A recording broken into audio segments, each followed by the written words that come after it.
Hello friends, आज आपण science वनचा जो फर्स्ट चॅप्टर स्टार्ट केलेला आहे ग्रॅव्हिटेशन, त्याचा आपण आज लेक्चर नंबर 3 मध्ये स्टार्ट करणार आहे.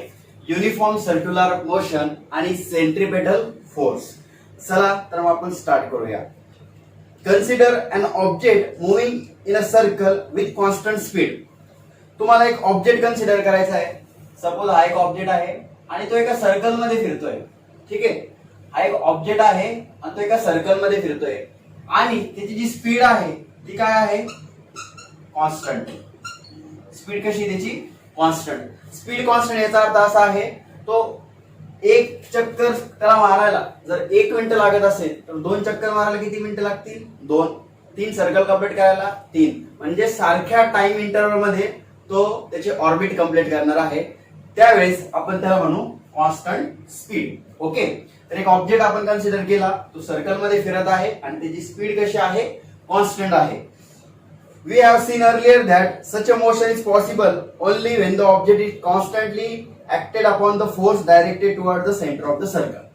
ठीक आहे, तर स्टुडंट आता हा जो ऑब्जेक्ट सर्कल मध्ये फिरतोय तर का फिरतोय? कारण की आपण लास्ट लेक्चर मध्ये बघितलं, ह्या ऑब्जेक्ट वरती काहीतरी फोर्स लागत आहे. तर तो फोर्स कुठून लागत असतो? सेंटर पासून. तर आपण सेंटर पासून एक रेडियस सपोज अशी एक ड्रॉ केली. ठीक आहे, तर तो जो फोर्स आहे आपण त्याला सेंट्रिपेटल फोर्स म्हणतो. Why it is called as centripetal force? कारण कुठलाही ऑब्जेक्ट जर सर्कल मध्ये फिरत असेल तर त्यावर जो फोर्स लागणार आहे तो सेंट्रिपेटल फोर्स असतो. आपण ती ऍक्टिव्हिटी करून बघितली होती लास्ट लेक्चर मध्ये. ठीक आहे, आणि त्या सेंट्रिपेटल फोर्सची जी डायरेक्शन असते ती टुवर्ड्स कशी असते? सेंटर असते. म्हणजे ऑब्जेक्ट सर्कल मध्ये का फिरतोय? कारण की त्याच्यावरती काय लागत आहे? Centripetal force. ओके, काय काय गोष्टी कळताय आपल्याला? ऑब्जेक्ट सर्कल मध्ये फिरतोय with constant speed, but circle मध्ये फिरण्यामागे कारण असं आहे का त्याच्यावरती सेंट्रिपेटल फोर्स लागत आहे. This force is called as centripetal force. If m is the mass of the object and v its speed and r radius of circle, so it can be shown that force is equal to. Okay student, आता हा जो object आपण consider केलेला आहे तर m म्हणजे त्याचं काय आहे? मास. v आपण त्या ऑब्जेक्टची काय कन्सिडर करू? स्पीड कन्सिडर करू. आणि r म्हणजे या सर्कलचे आपण काय कन्सिडर करू?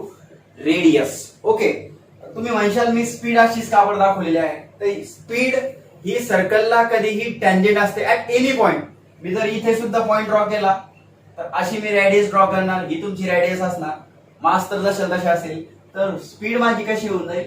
अशी होऊन जाईल. ठीक आहे, तर ही जी स्पीड आहे ती सर्कलला टँजेंट पाहिजे आणि रेडियसला कशी पाहिजे? परपेंडिक्युलर. बघा इथे परपेंडिक्युलर आहे, इथं परपेंडिक्युलर आहे. या बेसिक गोष्टी आहे पण ज्या तुम्हाला गरजेच्या नाही, 11वी 12वीला असतात त्या. तर काय काय कळतंय तुम्हाला? आता ऑब्जेक्ट सर्कल मध्ये फिरतोय तर त्याचा मास m आहे, त्या सर्कलची रेडियस r आहे आणि त्याची जी स्पीड आहे ते कोण आहे? v आहे. मग आता त्याच्यावरती जो फोर्स लागत आहे तर तो किती लागतोय? F बरोबर mv²/r. ओके, तर बाळांनो हा फॉर्म्युला तुम्हाला लर्न करायचा आहे. सेंट्रिपेटल फोर्स बरोबर असतं mv²/r. हा फॉर्म्युला तुम्ही पाठ करायचा आहे. असं लिहू शकता तुम्ही, सेंट्रिपेटल फोर्स बरोबर mv²/r. ठीक आहे, नेक्स्ट दिलेला आहे a planet is revolving around the sun in a uniform circular motion. तर आपण एक सर्कल ड्रॉ केलं या ठिकाणी आणि या ठिकाणी आपण सन ड्रॉ केला. ठीक आहे, आणि या ठिकाणी आपण असा प्लॅनेट कन्सिडर करू. तर प्लॅनेट कोणाच्या अराउंड मध्ये फिरतोय? या ठिकाणी सनच्या अराउंड मध्ये फिरतोय. आणि हे जे मोशन आहे याला युनिफॉर्म सर्क्युलर मोशन म्हणले. बघा सर्क्युलर मोशन तर आहे, बट युनिफॉर्म आहे का नॉन युनिफॉर्म हे तुम्ही कसं ठरवणार? तर जसं मी तुम्हाला एक वॉचचं एक्झाम्पल देतो, जे काही आपण क्लॉक म्हणतो आपण त्याला. 1 मिनिट कंप्लीट होण्यासाठी आपल्याला 60 सेकंड लागतात. तसंच 1 तास कंप्लीट होण्यासाठी आपल्याला 60 मिनिट्स लागतात. तसंच आपली जी क्लॉक असती एक चक्कर कंप्लीट करायला किती तास लागतात? 12 तास लागतात. 24 म्हणायचे नाही, कारण एक चक्कर, एक दिवस नाही म्हणलं मी, एक चक्कर. तर समजतंय तुम्हाला?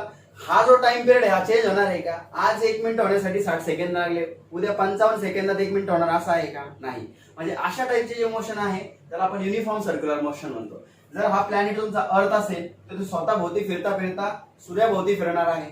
तर स्वतः भोवती 1 दिवसात तो एक चक्कर कंप्लीट करणार, पण सूर्याभोवती 365 दिवसात म्हणजेच 1 वर्षात तो चक्कर कंप्लीट करणार आहे.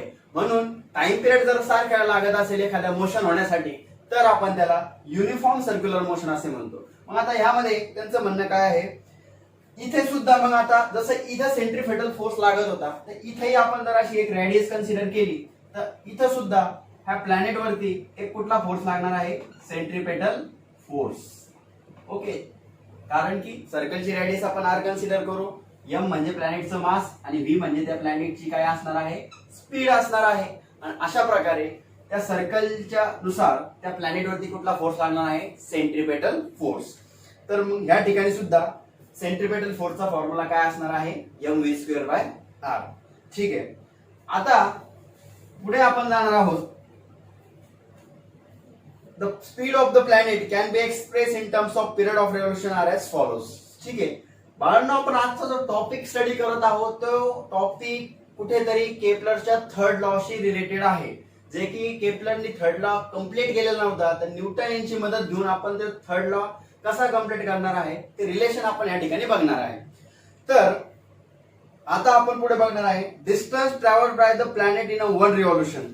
मला सांगा, हा जो प्लॅनेट आहे सनच्या अराउंड मध्ये फिरतोय अशा एका सर्कल मध्ये, तर एक सर्कल कंप्लीट केल्यावर त्या प्लॅनेटने किती डिस्टन्स कव्हर करणार. तर एक सर्कल म्हणजे काय असतं, एक सर्कल म्हणजे सर्कलचा सर्कम्फरन्स असतो, ज्याला की आपण परिघ म्हणतो. तर सर्कलचा सर्कम्फरन्स परिघ किती असतो, 2πr. अर्थातच प्लॅनेट ज्यावेळेस एक सर्कल कंप्लीट करणार तो किती डिस्टन्स कव्हर करणार, मग 2πr. ठीक आहे, तर मग distance cover by the planet in a one revolution is equal to आपण घेऊ distance cover by the planets, distance cover by planet in one revolution. समजतंय तुम्हाला, एका रिव्होल्यूशन मध्ये प्लॅनेटने किती डिस्टन्स कव्हर केला, 2πr. पुढे आता स्पीड म्हणजे काय असतं हे तुम्ही मला सांगा. स्पीड म्हणजे काय असतं, स्पीडचा फॉर्म्युला सगळ्यांना लर्न पाहिजे. स्पीड इक्वल टू असतं डिस्टन्स अपॉन टाइम. आता या प्लॅनेटची जी स्पीड आहे आपण त्याला काय घेतलेला आहे, v. जो डिस्टन्स आहे एका रिव्होल्यूशन साठी किती डिस्टन्स कव्हर करतोय तो, 2πr. अपॉन टाइमाला आपण या ठिकाणी t कन्सिडर करणार आहे. ठीक आहे, तर v बरोबर आपल्याकडे काय आलं, 2πr/t. आता मला सांगा सेंट्रिपेटल फोर्सचा फॉर्म्युला काय आलेला आहे. सेंट्रिपेटल फोर्स बरोबर mv²/r. देअरफॉर सेंट्रिपेटल फोर्स बरोबर mv²/r. ठीक आहे, इथपर्यंत तुम्हाला लक्षात आलं असेल. जे जे मी लिहून देत आहे ते नोट डाऊन करून घेत चला. ठीक आहे, हे रफ करू आता, चालेल. आता v बरोबर 2πr/t आहे आणि सेंट्रिपेटल फोर्सचा फॉर्म्युला काय आहे, mv²/r. मग f जशाला तसं, m जशाला तसं, v ची किंमत किती आली आपल्याकडे, 2πr/t आणि त्याचा या ठिकाणी काय आहे, स्क्वेअर आहे आणि खाली r जशाला तसं. ठीक आहे, इथपर्यंत तुम्हाला कळालं असेल. आता याला आपण पुढे सॉल्व करणार आहोत. तर f बरोबर m जशाला तसं, 2 चा स्क्वेअर किती असतो, 4, पाय चा स्क्वेअर पाय स्क्वेअर, r चा स्क्वेअर r स्क्वेअर, t चा स्क्वेअर t स्क्वेअर आणि खाली तुमचं r जशाला तसं. ठीक आहे, आता नेक्स्ट स्टेप त्यांची आलेली आहे 4m² r upon t square. बरोबर आहे, कारण हा एक r काय झालं तुमचा कॅन्सल. तर m बरोबर काय येईल सांगा, सॉरी f बरोबर काय येईल आपल्याकडे, 4π² m वरती एक r उरणार आहे आणि खाली काय होणार आहे, t चा स्क्वेअर. तर अशी स्टेप आपली या ठिकाणी आलेली आहे. ठीक आहे, आता नेक्स्ट स्टेपला त्यांनी काय केलेलं आहे, नेक्स्ट स्टेपला त्यांनी ही जी इक्वेशन आहे याला r च्या स्क्वेअरनी आणि r च्या स्क्वेअरनी मल्टिप्लाय आणि डिवाइड या ठिकाणी केलेलं आहे. तर आपण सुद्धा ते करणार आहे, multiply and divide, multiply and divide by r square. या इक्वेशनला तुम्हाला r स्क्वेअरनी मल्टिप्लाय अँड डिवाइड करायचं आहे. काय करायचं आहे हे तुम्हाला नंतर कळून जाईल. जशी की इक्वेशन काय येईल मग, 4π² m अपॉन t स्क्वेअर जसा तसा इनटू r ला r स्क्वेअरनी मल्टिप्लाय केलं तर काय येईल, r चा क्यूब आणि खाली पण आपल्याला त्याला कशाने मल्टिप्लाय करायचा r चा स्क्वेअर.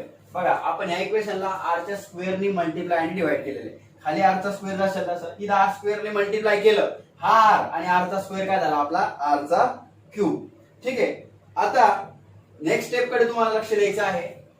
f बरोबर 4 pi square m.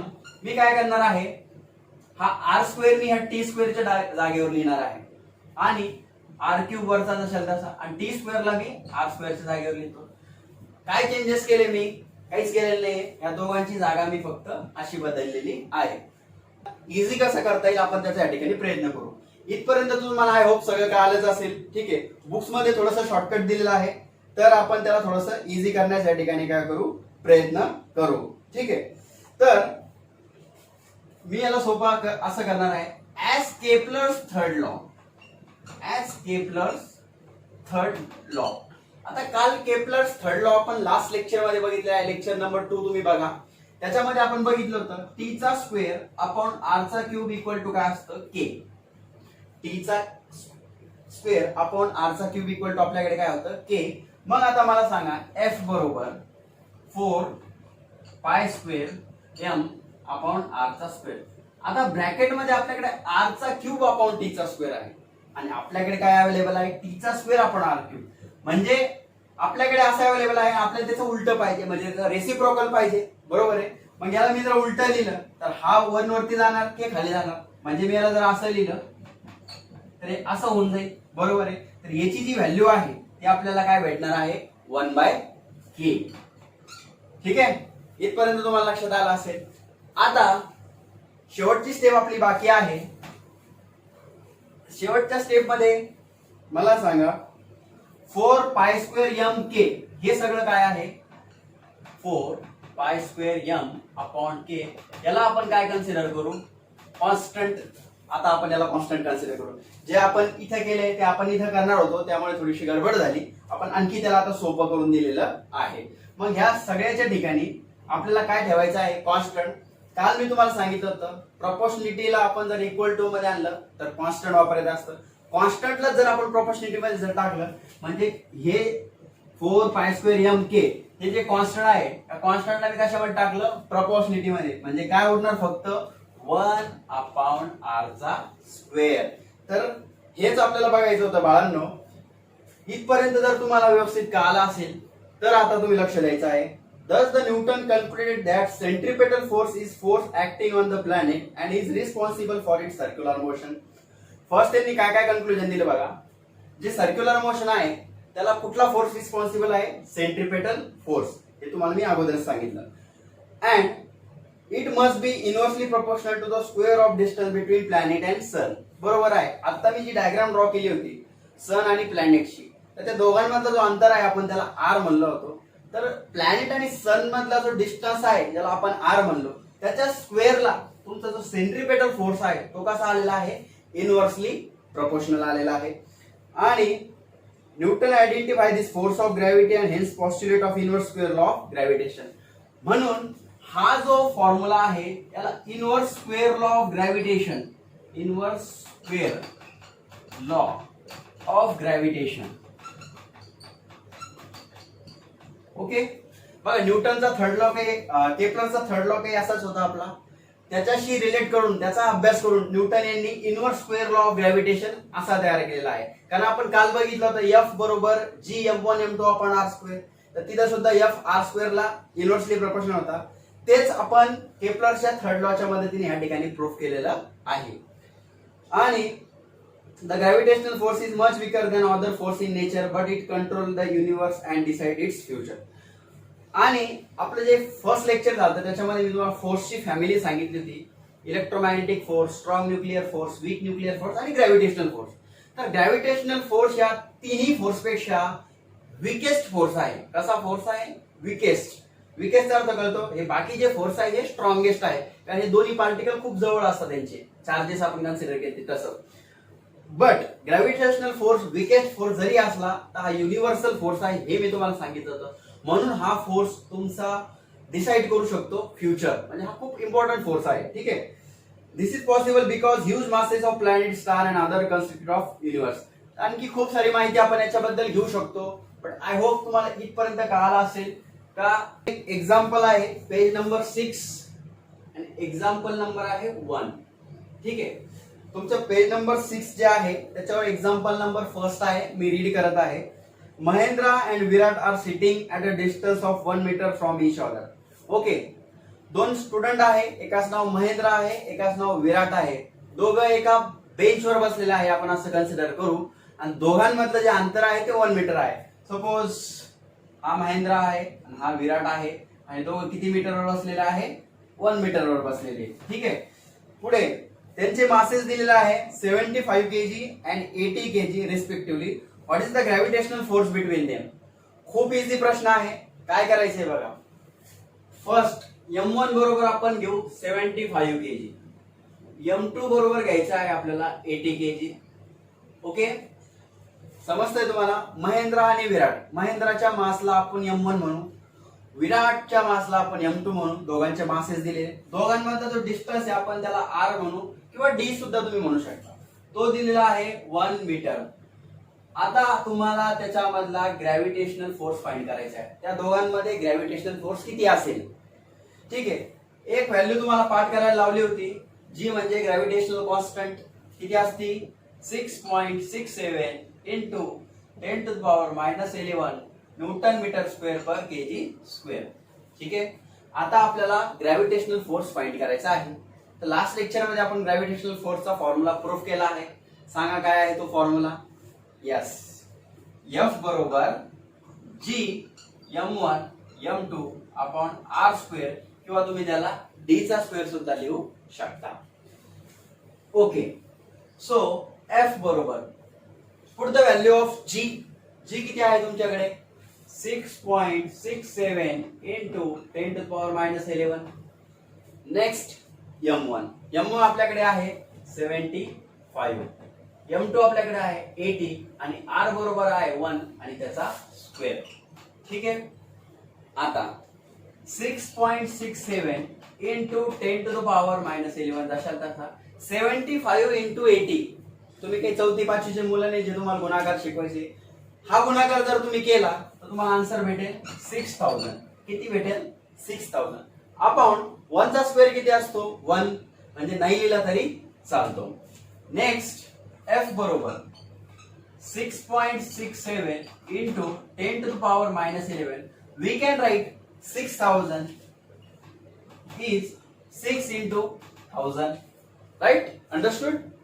Then next F बरोबर मल्टिप्लिकेशन 6 into 6.7. सो साइन साठी किती होता? 42, 4 6 6 36 आणि 4 40, 40 ला 0. ओके, आजचे परत किती आले? 4 6 6 36 आणि 4 किती होणार आहे? 40 होणार आहे.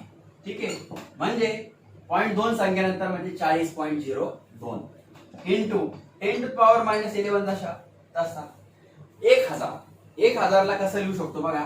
10⁻3. कसं लिहिलं आपण? या ठिकाणी जेवढे 0 असेल तेवढा पॉवर तुम्ही या ठिकाणी लिहू शकता. आणि द नेक्स्ट इज फोर्स बरोबर 14.02. आता एक नवीन नियम तुम्हाला या ठिकाणी लक्षात घ्यायचा आहे बाळांनो. गुणाकारामध्ये बेस सेम असेल, गुणाकार आहे, बेस पण सेम आहे तर एकदाच घ्या, घेतला. ओके, गुणाकारामध्ये बेस सेम असेल तर एकदाच घ्या, आणि ते जे पॉवर आहे त्यांची बेरीज किंवा वजाबाकी तुम्हाला करायची आहे. ते कसं ठरवणार? चिन्ह वेगळे असेल तर वजाबाकी आणि सेम असेल तर बेरीज. तर चिन्ह या ठिकाणी वेगळे आहे तर 11 मधून 3 गेले किती? 8, आणि मोठ्या संख्येत चिन्ह -8. आता तुमच्या बुक मध्ये या ठिकाणी आन्सर ठेवलेला आहे -7. का ठेवलेला आहे? कारण की त्यांनी हा जो पॉइंट आहे आणखी मागे आणलेला आहे, म्हणजे याला लिहिलेला आहे 4.002. आणि जर पॉइंट तुम्ही मागे आणशाल तर पॉवर तुमचा वाढणार आहे. तर 1 नी जर पॉइंट मागे गेला तर 1 नी पॉवर वाढवा. -8 ला 1 नी वाढवलं तर -7. आणि फोर्सचं जे युनिट असतं ते असतं न्यूटन. अशा प्रकारे एक्झाम्पल नंबर फर्स्ट या ठिकाणी आपलं झालेलं आहे. एक्झाम्पल नंबर सेकंड मी या ठिकाणी रीड करणार आहे. In above example, assuming that the bench on which Mahendra is sitting is frictionless, starting with the zero velocity, what will be the Mahendra velocity of motion towards Virat after 1 second and what this velocity change with the time and how. Okay, खूप मोठा question आहे, तर question तुम्ही read करा. काय दिलेले बघा बाळांनो. सेकंड एक्झाम्पल हे फर्स्ट एक्झाम्पलच्या बेस्ड आहे, म्हणून फर्स्ट एक्झाम्पलचे जे फोर्स आपला आलेला आहे तो मी या ठिकाणी लिहून घेणार 4.002 इंटू 10⁻⁷ न्यूटन. तर स्टुडंट त्यांचं म्हणणं असं आहे जो बेंच आहे तो फ्रिक्शनलेस आहे. ओके, याचा अर्थ असा आहे महेंद्र विराटकडे मूव्ह करणार आहे, जाणार आहे. ठीक आहे, आता महेंद्र जर विराटकडे जाणार असेल तर त्याला काहीतरी वेलॉसिटी भेटणार आहे. सुरुवातीला तो बसलेला होता, तर त्याची जी सुरुवातीची जी वेलॉसिटी असते त्याला आपण यू म्हणतो, इनिशियल वेलॉसिटी. सुरुवातीला कुठलीही गोष्ट रेस्ट कंडिशन मध्ये असते त्याला आपण इनिशियल वेलॉसिटी म्हणतो. ती त्याची 0 होती, पण नंतर ज्यावेळेस तो विराटकडे गेला तर त्याची वेलॉसिटी काय झाली, चेंज झाली. मग ती वेलॉसिटी आपल्याला फाइंड करायची आहे, ज्याला आपण व्ही म्हणतो. हे 9th तुम्हाला झाले असेल. ऍक्सलरेशन म्हणजे चेंज व्हेलॉसिटी अपॉन टाइम. तर वेलॉसिटी महेंद्राची 0 आहे, नंतर तो विराटकडे गेला तर त्याची वेलॉसिटी किती हे तुम्हाला फाइंड करायचं आहे. ठीक आहे, आता मला सांगा या ठिकाणी वेलॉसिटी चेंज होणार आहे. ओके, तर वेलॉसिटी चेंज व्हायला जो टाइम लागणार आहे त्यांनी दिलेला आहे 1 सेकंड. ओके, आता वेलॉसिटी फाइंड करण्यासाठी तुम्हाला या ठिकाणी ऍक्सलरेशनची गरज पडणार आहे. काय ऍक्सलरेशनची गरज पडणार आहे, लेट्स सी. फोर्सचा फॉर्म्युला सगळ्यांना माहित आहे, मास इंटू ऍक्सलरेशन. मग आता या ठिकाणी मला ऍक्सलरेशन फाइंड करायचं असेल तर फॉर्म्युला माझा असेल force upon mass. Then acceleration बरोबर फोर्स किती आहे माझ्याकडे 4.002 इंटू 10⁻⁷ मास. आता मास तुम्हाला कोणाचं कन्सिडर करायचं आहे, विराट मूव्ह करतोय का महेंद्राचा मास किती आहे 75. ठीक आहे, तर अशा प्रकारे तुमचं ऍक्सलरेशन जे आहे. तर विद्यार्थी मित्रांनो हे कॅल्क्युलेशन तुम्हाला जास्त टेन्शन घ्यायची गरज नाही. याचा तुम्हाला फक्त भागाकार करून घ्यायचा आहे. याचा जो भागाकार येणार आहे तो येणार आहे 5.34 इंटू 10⁻⁹ आणि ऍक्सलरेशनचं युनिट असतं मीटर पर सेकंड स्क्वेअर. काही टेन्शन घ्यायचं नाही. भागाकार कसा करायचा, पॉइंट शिफ्ट करून घ्यायचा. याचा पॉइंट 3 ने जर तुम्ही शिफ्ट केला तर इथं पॉवर -10 होणार आहे.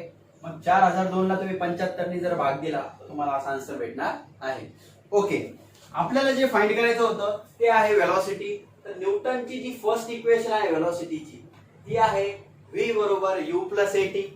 आता तुम्हाला कळालं असेल तर ऍक्सलरेशन आपण का फाइंड केलं. तर v बरोबर u आपल्याकडे 0 आहे, मर गया फिर a कितना आया हमारे पास 5.34 इंटू 10⁻⁹ आणि टाइम किती दिला आहे 1 सेकंड. 1 ला तुम्ही कुठल्याही गोष्टीने मल्टिप्लाय केला आन्सर तेच राहणार आहे 5.34 इंटू 10⁻⁹. वेलॉसिटीचे युनिट असतं मीटर पर सेकंड. अशा प्रकारे महेंद्र विराटकडे जात असताना त्याची वेलॉसिटी आपण या ठिकाणी फाइंड केलेली आहे. तर हे दोन्ही एक्झाम्पल खूप सोपे आहे, छान प्रकारे तुम्हाला कळालं असेल. यावर तुम्ही प्रॅक्टिस करा म्हणजे तुम्हाला आणखी त्याच्यामध्ये टेन्शन राहणार नाही. तुम्ही फक्त या एक्झाम्पलची खूप वेळेस प्रॅक्टिस करा. पुढे काही गोष्टी दिलेल्या आहेत ज्या बेसिक आहे. This is the extremely small velocity will increase with the time because of the acceleration will also not remain constant because of the Mahindra move towards Virat and distance between them will decrease causes the increase in the gravitational force. Okay, काही बेसिकची गोष्टी दिलेली आहे. महेंद्रा विराटकडे गेला तर already पहिले त्या दोघांमधला distance किती होता 1 मीटर. आता आणखी दोघं एकमेकांपेक्षा जवळ गेलेले आहे तर डिस्टन्स कमी झाला. तर आपण आताच फोर्सचा फॉर्म्युला बघितला होता इनवर्स स्क्वेअरला, फोर्स बरोबर 1/r². तर डिस्टन्स जेवढा कमी झाला फोर्स तेवढा काय होणार आहे, वाढणार आहे. तो फोर्स सुद्धा आपण या ठिकाणी फाइंड केला. आणि त्या ठिकाणी वेलोसिटी पण तुमची सुरुवातीला काय होती महेंद्राची 0 होती, नंतर ती काय झालेली आहे वाढलेली आहे. अशा बेसिक गोष्टी त्यांनी दिलेल्या आहे. Okay, use your brain power मध्ये एक एक्झाम्पल दिलेलं आहे तर ते तुम्हाला स्वतः ट्राय करायचं आहे. आता शेवटचं डू यू नो मध्ये काय दिलं आहे एवढं रीड करून तुम्हाला एक्सप्लेन करणार आणि मग आपण आजचं लेक्चर आपलं इथंच फिनिश करणार आहोत. You must know about the high and low tides occur regularly in sea. The level of sea of water at any location given and seashore increases decreases twice a day at regular interval. Okay, तुम्ही समुद्र किनाऱ्यावरती गेले असेल, जे काही पाण्याच्या लाटा असतात ते कमी जास्त होत असतात हे तुम्ही बघितलं असेल. Okay, high and low tides occur different times at different place. आणि ह्या ज्या लाटा आहे ह्या वेगवेगळ्या लोकेशनला म्हणजे प्रत्येक वेळेस एकाच पॉइंटला त्या होत्या का नाही. तुम्ही समुद्र किनाऱ्यावर बघा वेगवेगळ्या ठिकाणी वेगवेगळ्या प्लेसेसवर त्या लो आणि हाय टाइड्स त्या ठिकाणी होत असतात. ठीक आहे, तर हे जे होतं हे का होतं कारण की वॉटरची लेवल असती ती कंटिन्युअसली त्या ठिकाणी काय होत असती, चेंज होत असती. आणि हे सगळं चेंज होण्याचं कारण असं आहे because water in the sea changes because of the gravitational force exerted by the moon. कारण की त्या वॉटरवरती एक प्रकारचा ग्रॅव्हिटेशनल फोर्स लागत असतो आणि तो फोर्स कोण ऍक्ट करत असतो, मून. हे तुम्हाला लक्षात घ्यायचं आहे. कारण आपण फर्स्ट लेक्चर मध्ये बघितलं होतं मून आणि अर्थ मध्ये सुद्धा काय होतं, ग्रॅव्हिटेशन होतं. तर समुद्र तुमचा अर्थ वरती आहे आणि मून, तर ह्या दोघांमध्ये ग्रॅव्हिटेशन असल्यामुळे त्या ठिकाणी पाण्याच्या लाटा तुमच्या कमी जास्त त्या ठिकाणी होणार आहे. सो अशा बेसिकच्या गोष्टी दिलेल्या आहे. तर अशा प्रकारे आपण लेक्चर नंबर 3 मध्ये पेज नंबर 5 आणि 6 कव्हर केलेला आहे. तर प्रत्येक लेक्चरला आपण step by step 2-2 page cover करणार आहे. तर आजचं आपलं थर्ड लेक्चर होतं. फर्स्ट लेक्चर मध्ये आपण फर्स्ट आणि सेकंड पेज कव्हर केला आहे. सेकंड लेक्चर मध्ये आपण थर्ड आणि फोर्थ पेज कव्हर केलेला आहे आणि आजच्या थर्ड लेक्चर मध्ये आपण फिफ्थ आणि 6 पेज कव्हर केलेला आहे. हे तुमचं 10वीचं बुक आहे. यामधला पॉइंट टू पॉइंट सिलेबस मी या ठिकाणी तुमच्यासाठी शिकवत आहे. फक्त तुम्ही मला रिस्पॉन्स द्या. जर तुम्हाला आणखी कळत नसेल तर आणखी आपण तुम्हाला आणखी चांगल्या पद्धतीने सांगायचा प्रयत्न करणार आहोत. So okay, have a nice day. Thank you.